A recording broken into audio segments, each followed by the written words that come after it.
The subject tonight is the subject of priests and preachers entering Islam. And often people ask me, we heard about you used to be a priest or something and you came into Islam, so, tell us about it. We want to know, how does that happen? And it's not just Muslims who want to know. Non-Muslims would like to know the story too, because they feel like, you mean you didn't understand? I mean, you were a priest, you didn't understand about Jesus? Come on, man! So, it's a topic that I talk about a lot. The first thing I have to do is clarify a couple of points. I was not a priest. In the English, we use the word priest to mean somebody who is in the Catholic Church. If you're not from the Catholics, if you're from the Protestants, then you don't use that term. We usually use the term, for instance, pastor, minister, preacher, reverend, and these are some of the titles. We came up with an awful lot of them because that's the way humans are, right? Give ourselves titles. So, I was a preacher and a minister of music. But that doesn't really matter, but just if you're talking to a Christian and you say a priest, he's going to say, oh my God, how is that? And when they find out, oh, you weren't a Catholic, well, that's a lie, then you weren't a priest. So I want to clarify that. As a matter of fact, I will tell you, in my own estimation, I'm probably the least of the factions within this equation. Because there were so many other people that came into Islam the same time I did. That's why it takes a little bit of time to tell the story. But they asked me to tell it tonight, so we're going to do that.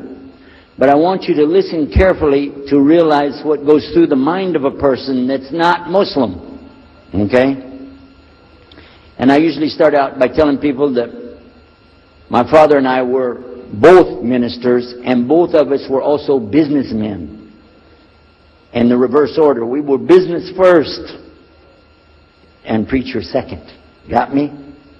Because, well, as they say, business is business. And that's exactly how it worked. We operated mostly in Texas. We had a place in San Antonio, Houston, and also in the Dallas area. And we were very concerned about Christian conditions. So my father started something called Concerned Christian Centers. And basically, if you look at it from a material point of view, it was a place to sell stuff. But what we would do is take consignment things in. People could bring things into us, and then we would sell it and keep part of the money. And keep a lot of the money. But anyway, they would bring in what they make with their hands, arts and crafts. And a lot of old women, they like to sit around and make things, then they give it to us. And this helps the church, which is called the church, and then it helps them as well. So it became like business and religion tied together, and that's very common in our country. At one point, my father told me, we're going to start doing business with a man from Egypt. Well, I said, well, that's great. International sounds good. We can put this in our business card. We're international. He said, and this man, he's from Cairo, Egypt. And that's where, if you know, they have the Nile River. They have those big pyramids. They have the Sphinx, Abu Hul. They got everything. And we said, oh, this is good. He said, and he's a Muslim. I'll never forget it. I've told the story many times, but it's just like it happened yesterday. I'm standing in between the kitchen, or in the dining room and the living room area. Like this when we're talking, and I just stopped like this. I said, what? A Muslim? No way. No way do I want anything to do with that. Dad, come on, you should know better than anybody. Because we were linked in with other preachers. My father supported people like Pat Robertson. Huh? You know him? Pat Robertson? And Oral Roberts. He's not very popular anymore, but he used to be real strong. And his ministry up in Tucson, Tulsa, Oklahoma. In addition to that, people like Benny Hinn. I don't know if you heard of Benny Hinn. He's coming over this way. So look out. And there's many of them. John Hagee, and the list goes on. Jerry Falwell, Jimmy Swaggart. Some of the names, maybe you heard those before. We know these people. We know all about them. All about them. Okay? So at one point, here I am standing there talking to my father about a Muslim These are the enemies of God. This is what we've been taught. These same people, I just mentioned their names, and they're preaching on the television and so on. This is what they teach. Muslims are no good. Now it just became Muslims are terrorists. But back then, you know, we didn't reach that level yet. We were still just kidnappers, hijackers, you know. They said that Muslims don't believe in God, that they're worshiping a black box in the desert, and they kiss the ground 5 times a day. Now that's what we know, man. So here's this Muslim going to do business with us. I told my dad, no way, I'm not going to do it. And he insisted. He said, I want you to meet this man. He's very nice. And I said, I don't want to meet him. I never am like this, by the way. But on this case, I said, no. That's one thing I'm going to stand firm against. We're not going to do it. He said, I want you just to meet him. I said, all right. I'll do it for you. I'm going to do it my way. I'm going to go to church. And it's going to be on Sunday. When I come out of the church, I'm going to have my Bible under my arm. I'm going to have the salib. I used to carry a big cross. I'm going to have my cross with me. And I'm going to have my hat that says, Jesus is Lord. And I'm going to have my wife, born-again Christian, with me. And we are going to get this demon, devil, infidel, Muslim. And we're going to show him Jesus. Okay? Now, this is a true story, by the way. So I got up that morning on Sunday, and I was thinking, man, you know. We went to church. Strangely enough, the preacher was preaching out of the Old Testament about salvation coming at the time of David, which really puzzled me, because according to Christianity, it's coming through Jesus. And it really, that opened the door for me, but that comes up later in the story. Why was he saying there's salvation before Jesus? That's interesting. Now, when I get there to my father's store, I'm looking around, you know. I'm looking for somebody wearing, you know, a long white robe and some kind of black, you know, thing over that, with a long beard, and I guess I was looking for me, wasn't I? Anyhow, when I get in there, I don't see this guy. By the way, imama, sword, everything. Ayatollah Khomeini, maybe. This is what I had pictured. I said, where is he? I'm ready. My father said, he's over here. I said, where? I said, here. I was a normal guy. He was normal.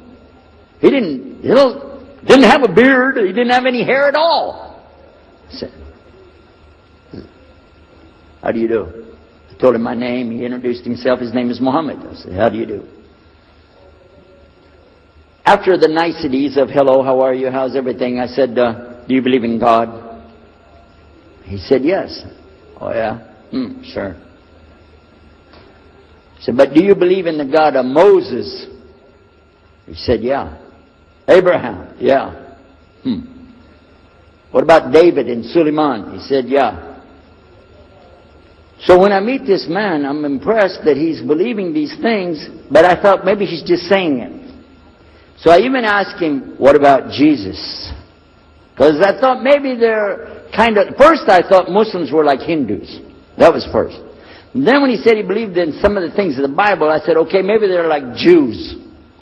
So that's when I said, yes, but what about Jesus? Do you believe in Jesus? And he said, yes. I said, okay, wait a minute. This is going to be easy. I can convert this guy. So I agreed that we're going to do business with him. And in fact, I took him immediately out to have tea together. We sit together, drink tea, talk a little while. And I started trying to preach to him right away. I'm in the Bible. I got it right there. Flip it open. Genesis. Let's talk about Abraham. What do you know about Abraham? Abraham, he had 2 sons, you see, and blah, blah, blah, blah, blah. And I'm doing all the preaching to him. Do you imagine this? And he sat there. Okay. He's a graduate of Allah's heart. And like this. Get me? You know what I'm saying? Well, it happened that during Ramadan, some of his friends that he was staying with, they had to move their apartment around or something, and he was going to go stay in the masjid for itikaf in Ramadan. It's normal.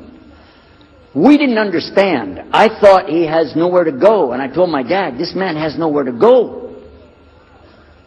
And my dad said, no, he's got money. I said, no, he doesn't. Daddy, I'm telling you, he has no place to go. I heard him say he's going to go live in the mosque. To a Christian, if you're going to live in the church, ooh, that's the worst. So I said, let me offer that he can stay at our place. And my dad said, no, you don't do that. That's not right. I said, no, I'm going to offer to him. I went to him and I said, how would you like to come stay at our place? He said, no, I want to go and stay there. I want to stay in the mosque, and it's something good. I said, oh man, look at this poor man. Oh my God. He doesn't know, he just, oh, poor soul. Please come and stay in our house. And he said, no, I can't. I need to go stay with her. I said, I'm scratching his dignity. So I told him, listen, no. I want you to come and you can pay. You can pay money and stay with us. He said, how much? I said, $15 a week. Which in America is like nothing. $15 is nothing. I said, and then he kind of hesitated. I said, and we'll pay for all the food. Well, you eat $15 worth of food in one day in America. He said, okay, all right. And I told my dad later, I said, see how I did that? Because now he'll stay with us. He knows he's getting a good deal on the food, and I was making it all about money. Well, I didn't know he wanted to come and stay with us. He wanted to learn about how we're Americans and how is the dawah going to be. What do we believe? Especially people who are preaching. So he came and stayed in our house. And I said, well, now that's good. I'll travel with him and go with him in places, and he'll see and he'll learn about Christianity. As we were traveling and working together, we put up tables just like this and booths and things and set things out for people to come and look at them and sell things. And I caught him one time. When somebody wanted to take something from the front, he took it from the back and gave it to him. And I looked at him. And the next time somebody started to take something, he took from the back and gave it to him. I said, hey, Muhammad, we take the stuff from the front because that's the old stuff. The new stuff in the back, just hold it back. You know what I'm saying? This is dated material. Get rid of the junk first. He said, no, I can't. In my religion, we can't sell something unless we give the people the best. I said, got me on that one. And I'm supposed to be telling him about a better deal. I said, okay, yeah, whatever. You're never going to make any money, though. But that's all right. Over a period of time, I came to learn a lot of things. Also about being humble. A lot. Because this man was obviously well educated, very articulate, could really talk about a lot of subjects. And in fact, I tried to debate with him about many things. But he was so wise and well educated that he could see what I was doing and he would take it easy and let me win every debate. I could win any debate with him if he wanted me to. But if he wanted me to lose, I was going to lose. This was how well he could handle it. Now what happened, one of the preachers that I knew, another preacher, who used to carry a big cross and walk down the street so people would stop and talk to him about religion, he had a heart attack and he went to the hospital. So I went to the hospital to visit him, and when I was visiting him, I met another man in the hospital who was in a wheelchair. This gentleman had a problem. He didn't want to talk to anybody. And I told him, let me witness to you. Let me share the message of Jesus with you. So I took out my Bible, and again, I started telling him about a prophet, Prophet Yunus, alayhi salam. And I'm telling them, look at Jonah. He's in the belly of the whale. He's in the sea. He's down there like this, and who knows how long. And suffering like this, you don't have as big a problem as that. And God saved him, so he could save you too. He said, didn't want to talk to me. I asked him, what's your name? He didn't want to tell me. Where are you from? He said, I'm from Venus. So what's that? Well, we do have, there is a Venus, Texas, by the way. But he said, he's from another planet. So I kept, each time I would go, I would talk to him, witness to him. Finally, one day, he started crying. I was pushing his wheelchair around. I took him down. I rolled him around different places. He started crying one day. He said, I'm going to confess something to you. I need to confess something to you. Now, to a Catholic, confession means you're going to tell the priest all your sins. and then He's going to forgive you. Well, I wasn't Catholic. And I told him, listen, I'm not Catholic and I'm not a priest. I'm a preacher. He said, I know. Better than you do. I am a priest. I said, oh my God. This man is a priest? And he knows the Bible better than I do. He said, I just have had a hard time. I've been here and having heart attacks, and I've been having problems and everything, and trying to figure out a lot of things. He said, I'm sorry I took it out on you. I really am. I apologize. And he started crying. And when he started crying, I felt sorry, you know. I hugged him. I said, it's okay. One day I went to the hospital, and my friend was gone. So I started visiting with the priest. And that happened one time. I went to visit him at the hospital, and he was gone. And I asked him, where did he go? They said he went home. I said, home? He's a missionary priest from South America. How did he go home? She said, I don't know. He's not here. I'm sure his family. I said, he has no family. I know him personally. He has no family. Where did he go?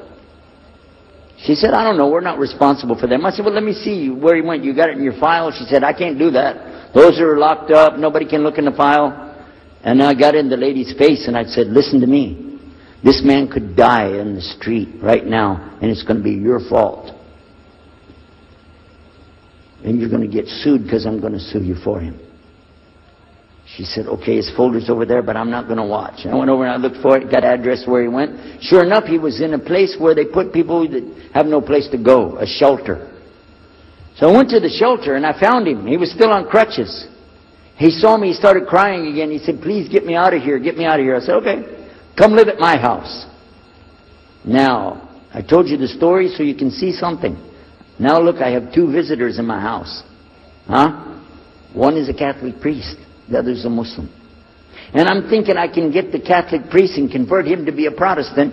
At the same time, I'm going to catch the Muslim and bring him over to Christianity. High aspirations. But it didn't work. Some strange things began to happen. We would sit around the table at night to discuss what is the Bible and what's the salvation. My father has a Bible. It's called King James Version of the Bible. Most of you probably heard about it, especially any students of Ahmadiyyat or Zakir Naik. You've heard about King James Version of the Bible. But I work out of a different one that I've had since 1953. It's called the Revised Standard Version. And it says in it, King James Version has grave mistakes, grave errors, defects in it. That's what it says. So I began to preach out of mine, which doesn't match. And my father said, no, it's this way. I said, no, it's this way. Now my wife comes up with her Bible from Jimmy Swaggart. It's called The Good News for Modern Man. Okay? Totally different. It's written in modern vernacular. You can just, say anything you want to with it. You don't even recognize the Bible anymore. The Catholic priest, he's got another Bible. An older Bible with 73 books. We're working out of 66 books. And his is not even the same in the verses. It doesn't match up at all. And I never even knew about this subject until then. And he's saying this, and I'm saying that. My father's saying something else. My wife's saying something else. And all the time, Muhammad the Muslim is sitting over there like this.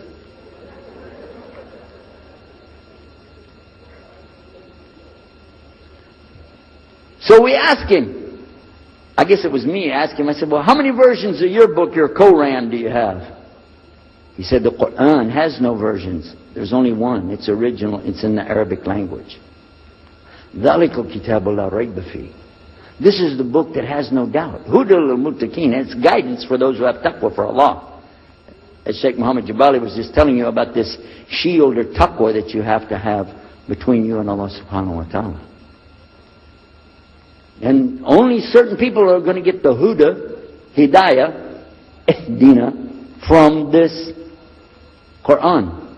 These people that have the taqwa. So when he's telling us that the Quran is one, I'm going, huh? And it's in the original language, we still have it. You know what I was thinking? He's lying. I was sure he was lying because he could see the problem we were having, and he just sat back and made that up. But I don't know Arabic at that stage, so I don't know what to say. Maybe, I don't know. And he left it at that. He didn't try to preach. But it put a big doubt in my mind now about, we got all these books, he's got one, and La Rayba Fi, no doubt in it. So another time we had another discussion that came up. Now this time I went to the other preacher who had the cross. And I was asking him, I want to be able to explain the Trinity. He said, you know the Trinity. I said, yeah, I know. And I know the Council of Nicaea when we had that. But I want to know the way to explain it so a human being can just understand it. I said, okay. It's like an apple. Just take an apple. The apple has a shell around the outside, the skin. Inside is the meat. Inside of that is the seeds. Okay? 3 things, 1 apple. That's the way. I start going back. I'm going to tell this Muslim about the Trinity. But on the way, I remember his arguing with me, his way of debating with me. I said, no, he's going to tear me apart. As soon as I say seeds, he's going to say there's more than one. So it could be 7 or 8 or 9 or 10 gods all rolled into one. No. It's got to be special. It doesn't work like that. Let me go back and try again. So I went back to him. I said, what if he says there's more than one seed in there? He said, okay. I said, and besides, it could have a worm running through it. Then that would make it go up another notch. What can I do about that? He said, okay, forget the apple. I said, okay. It's like the babe, the egg. Use the egg. The egg has a shell. Inside of the egg is the white. Inside of the white is the yellow. 3, 1 egg. That's it. So that's good to go. Now I start going home again, and it hit me. Wait a minute. The egg could have a double yolk. God becomes 4, just like that. Plus, it could be rotten. I'm not going to ask him again. So at the market one day, I saw a man, and I was talking to him because I was listening to some things that Muhammad had told us about the belief in Islam. Allah is one. And so I was telling this guy, you know, I got some doubts about the Trinity. He said, you a preacher, you have doubts? I said, yeah, it doesn't make any sense. It doesn't make any sense. How could 3 be 1? He said, okay, look. You see me? I'm one man. I said, yeah.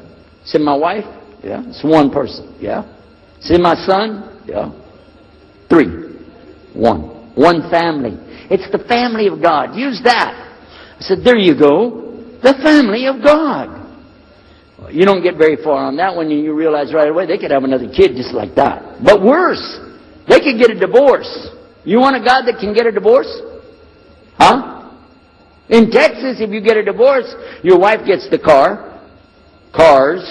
house, your retirement check, your 501, your Keogh plan. She's going to get your computer and even your email.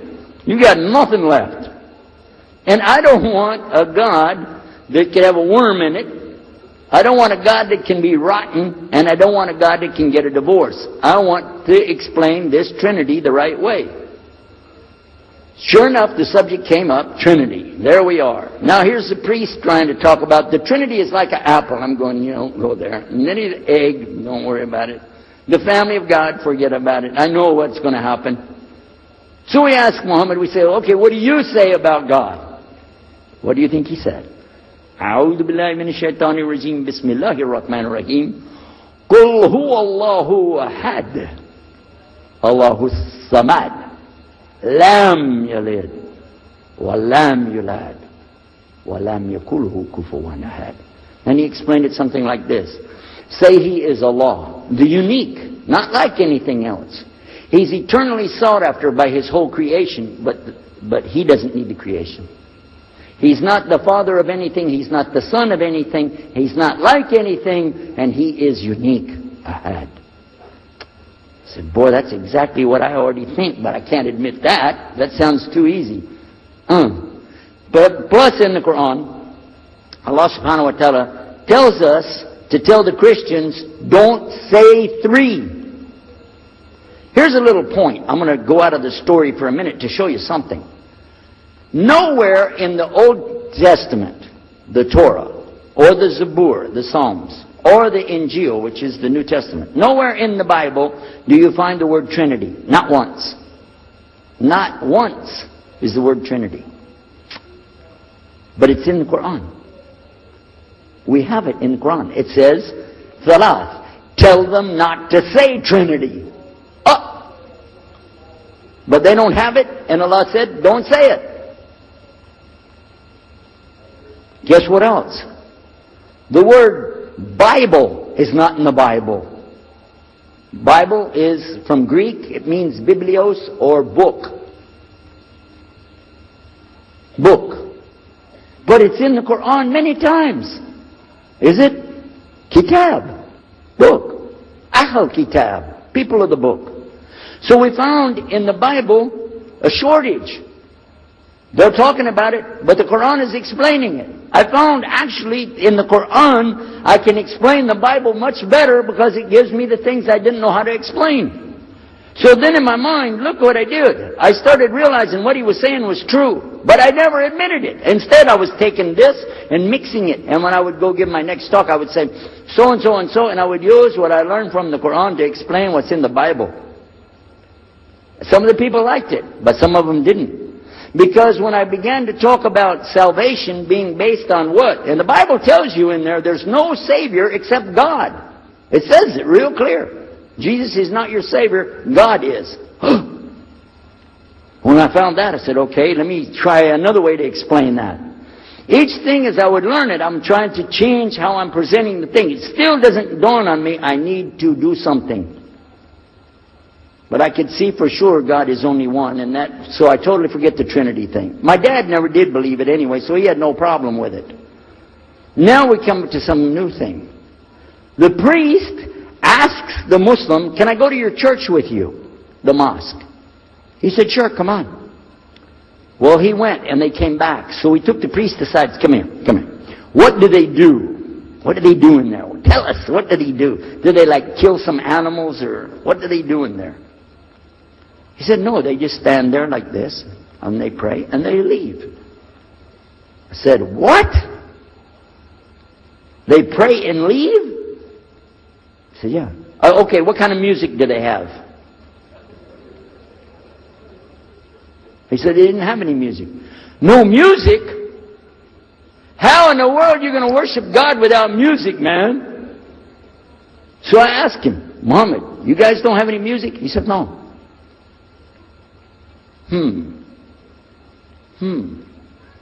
Now, I'm in the piano and organ business. I said, how many mosques are there in the world? He said, millions and millions and millions of them. And I said, none of them have a piano. He said, no. Any of them have an organ? He said, no. Oh, man, I can get rich. Just introduce some music to these guys, put it in there, bound to be. I said, do the Arabs have any music? He said, oh, Arabs have music. I said, boy, I got it figured out, boy. I can see my next $1 million coming right straight up at me, So then the priest asked again another time, he wanted to go back to the masjid again. He went, this is middle of July, 1991. He went to the masjid with him again. And by the way, this masjid, Sheikh Mohammed Jabali knows it very well, is on Medina Drive in Arlington, Texas. And that's where they were going to, because we were living in Midlothian, just south of Oak Cliff and south of Dallas. So they didn't come back. All night we're waiting. What happened? Very late they came back. And when he came in, I looked. There's Muhammad. I recognize him. Who's the guy with him, though? He's wearing a white jalabiyah, white dress like this. Has a white pillbox cap on his head. And I looked at him and I said, Pete. His name was Father Peter Jacobs, but we're not, Catholic, so I don't have to call him Father. I said, Pete, did you become a Muslim? He said, Ashhadu la ilaha illallah, Ashhadu Muhammad Rasulullah. I said, oh my God. Now I used to have cameras like these cameras right here, because we had a television show called Estes Music Jamboree.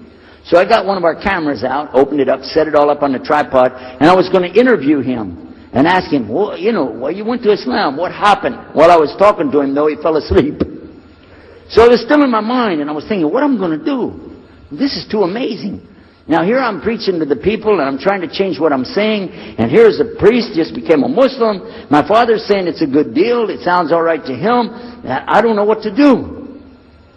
So I decided, I'll talk, make mashura. I talked to my wife. We have an apartment upstairs. We were in our apartment up there, and I'm telling her, oh, you know, a priest became a Muslim today. What is that? And can you imagine what they were saying about the Quran and saying about this and so and so? All of a sudden she said, I want to get a divorce. Oh, whoa, whoa, whoa, whoa, whoa. It's not the subject, but what happened? She said, no, all this talking about religion and talking about Islam, and so I can see. I said, oh, no, no, no, no, no, no, no. No problem here. No, no problem. I said, you thought no, I was just observing somebody else. No, I'm not interested. Trust me. I don't want to be with those Muslims. The last thing I want to do is be with a Muslim. No way. Just put your mind at ease.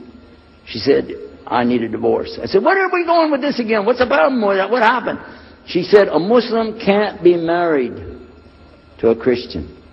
I said, what? No, wait a minute. Hold on. I don't look at me. I'm telling you, I swear I don't want to be a Muslim. Okay? Okay? And even if I did, don't you remember what he said? A Muslim man could be married to a Christian woman. It's not a problem. But I'm not saying I won't do. I'm just saying it's not a problem. She said, that is the problem. A Muslim woman can't be married to a Christian man. I want to be a Muslim, so I need a divorce.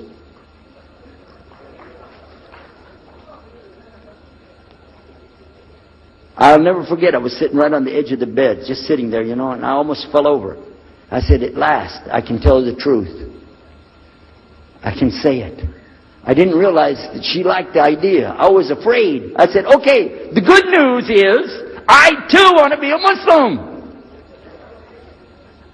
You know what she said? I don't believe you.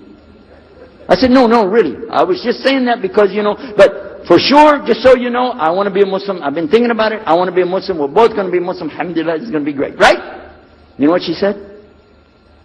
I don't believe you because you're either lying right now or you were lying 5 minutes ago when you said you didn't want to be a Muslim. And either way, I don't want to be married to a liar. So get out.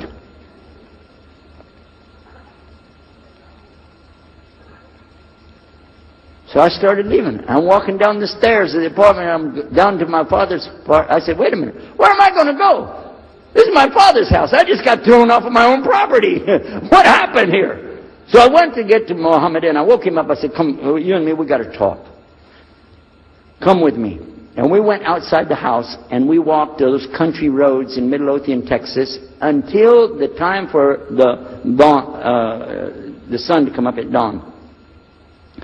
And all that time I talked to him about what's it like to be a Muslim, how do you have to believe, what do you have to do. Let me hear all of it now. And no more playing a game. I'm not debating, I just want to know. Just tell me. Just tell me what's Islam. I need to know what I need to do. And he told me everything and I realized this is it. I got to make a decision. This is a big deal though. And he told me, okay, this is up to you. You have to go make a choice for yourself. I can't help you. I said, oh my God. So when he was praying Fajr, I decided, I've been watching this man praying this direction with his head on the ground. It's so beautiful to see a man humble himself, put his head on the ground to the Rabbil Alameen. I said, oh my God, let me try that. So I sneaked off somewhere where nobody could see me. Illallah. And then I found a place, a board there, you know, and I bowed down on the ground and I put my head down on the ground on that board there. And by the way, I'm pretty good at speaking, especially in prayers. I used to make so long a prayer, they wouldn't let me say the prayer at Thanksgiving because the food would be cold. Okay? So, but I put my head on the ground and only these words came, no more words, just this. Oh God, guide me. That's it. And I was thinking, well, I got to say more than that. Nothing. Oh God, if you're there, guide me. That's it. After a while, I sat up and I looked around. There wasn't any fancy rainbow. It wasn't birds flying around. There was no big signs from above. There was no music, angels, harps, nothing like this. It was just a cloudy day in Texas. But inside, I could realize I had to make some changes. To me, that's what I need to do. There's the problem, it's inside of me. Within a few minutes, it became clear what I needed to do, and I had to develop an idea of how to pull this off. I talked to my wife, I talked to my father, I made a bath, and at 10 o'clock that morning, in Midlothian, Texas, I went in front of this man named Muhammad and this new man named Yahya, who used to be the priest, and I said, Ashhadu la ilaha illallah wa ashhadu Muhammad Rasulullah. Immediately after that, my wife did her shahada. Ashhadu la ilaha illallah, ashhadu Muhammad Rasulullah. A few months later, my father did his shahada. Ashhadu la ilaha illallah, ashhadu Muhammad Rasulullah. Step by step by step, we saw so many people enter into Islam.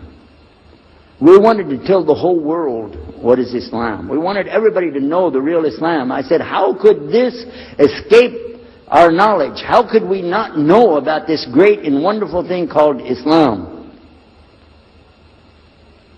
And it looks like all we got to do is just tell the people. I went to the Imam of the masjid there and I told him, let's tell the people. Then I found out something else about us as Muslims. And that's why we've got this convention here right now. This is why we have the exhibition. So you're going to use this week to learn how you can become, inshallah, the best Muslim you can be, and how you can show the real Islam to the people that are not Muslim. This is your duty. This is your duty. This is your language. This is your people. Just as it's my duty to give the message to my people and my language. And so the same way, it's your duty to give the message to your people. Allah will not ask you if they made shahada, but He will ask you if you delivered the message. Alhamdulillah, today, I can tell you with no doubt in my mind, we have seen thousands of people give shahada. Several hundred at a time. And I don't do it through debates. But I don't need to debate any Christian. I was a Christian. I am a Muslim. If you want, I can give you both sides. Easy. Okay? I'll play both parts. I'll be the Christian and tell you this, and then I'll be the Muslim and give the answer. And there won't be any argument. And I've done that so many times. And let me share one story with you before I end. I'm going to leave now. Inshallah. I was telling the brothers today that I was asked to give a talk in a church in Hagerstown, Maryland, just outside of Virginia. This was in 1999. And I went there and I gave a talk in the church on Sunday. Because I know how to address the people. How many years was I a Christian? 50 years? I know what they want to hear. Get them ready and they said, oh, wow, this is normal preaching. But then when I came to the part, La ilaha illallah, I stayed on La ilaha illallah until they said, yes, that makes sense, it makes sense. There was one old lady that she was saying yes. Afterwards she said, yes, but I just don't want to do it the way you're telling me. Okay? But guess what else happened? 2 people did shahada right there. Hello? In the church. In front of their preacher. They said, yes, we agree, we like this, we want to know more, and we say there's only one God to worship. Shahadu la ilaha illallah. In front of the preacher. And one of them was his daughter. I took them to the masjid and they did shahada in the masjid that afternoon, a Sunday afternoon. And later the boy, he married the girl. They're Muslims living there now. Now, let me ask you a question. If I would debate and argue with this preacher and made him look stupid, would he ever bring me back again? No. I'm going to ask you a question. If you were at a place and you saw somebody change their religion to another religion in the temple of that religion, and the father was the priest there, what would you think? Is that man ever going to call me again? Do you think he'd call me again? 3 months later, he called me again. Come back again. We really enjoyed it so much. I said, how's your daughter doing? I want to remind him, see what he's going to say. He said, well, she's doing fine. She likes Islam. It's very nice, lovely. She treats us so good. You know, we're amazed at her personality. We love you guys. Could you please come back again? And I did, alhamdulillah. So I'm just showing you that it's not guidance from me, not guidance from you. It's guidance from Allah. Allah guides whom He wills. Whom He wills. So we ask Allah to guide me, all of us, and all the people. And whoever He guides, they'll be fine. But whoever Allah doesn't guide, they got a problem. Serious problem. Our job here with this exhibition of peace, the vision of Islam, is to do one thing: communicate the true message. If the people don't want it, that's your choice. That's their choice. You don't have to take it. But it's our responsibility in putting this on, all the scholars that are here, it's their responsibility to tell us what's the truth in Islam and let us see for ourselves. And that's what we're going to try to do through this week. So I need you guys to listen to me. You have to participate. Your side of it. Your side of it is to show up every day. And your side of it is to bring other people. I want you to look at all that blue plastic. Look at the blue plastic back there. You see that blue plastic? The next time we come up here, I don't want to see blue plastic. And that means I don't want you to steal the chairs tonight, okay? I want you to go get some people and fill up those chairs so they can hear this message before it's too late. Because if that man from Cairo, Egypt, had not taken the time to spend 3 months of working slowly, carefully, nurturing myself, my wife, my father, my daughters. They also became Muslim, by the way. I forgot to mention that part. And a priest. Look at what Allah gave him. And from all the people that we gave Shahada, this man in Egypt is taking the reward for that. Even now. Even now. I'm not saying you'll give a yousef estes the Shahada, but I'm saying Allah will give you the reward according to what you're trying to do. Please don't leave this place tonight and forget what you heard here. Please carry this with you.